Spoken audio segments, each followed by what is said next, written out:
Yuguru mencekam, serangan balas dendam Egyanus Kogoya, satu anggota TNI dikabarkan gugur. Tentara Pembebasan Nasional Papua Barat, Organisasi Papua Merdeka atau yang disebut KKB Papua kembali menyerang pos militer. Penyerangan kali ini dilakukan di Kampung Kuit, Distrik Yuguru, Papua, pada Jumat tanggal 20 Juni tahun 2025.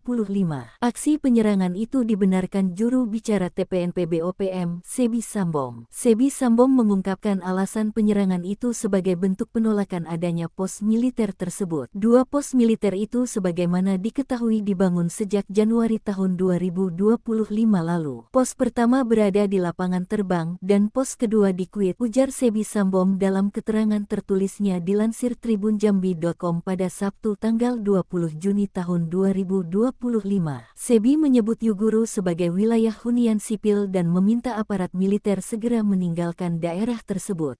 Dia juga menuding kehadiran TNI telah menimbulkan berbagai kerusakan dan pelanggaran terhadap warga sipil. Mereka membakar rumah warga, membongkar gereja, dan puskesmas. Mereka juga merampas barang dan hewan ternak milik warga, tambahnya. Sebi Sambom mengungkapkan satu di antara alasan penyerangan adalah kematian seorang warga bernama Abral Wandikbo. Menurutnya, korban dibunuh aparat militer pada Maret lalu.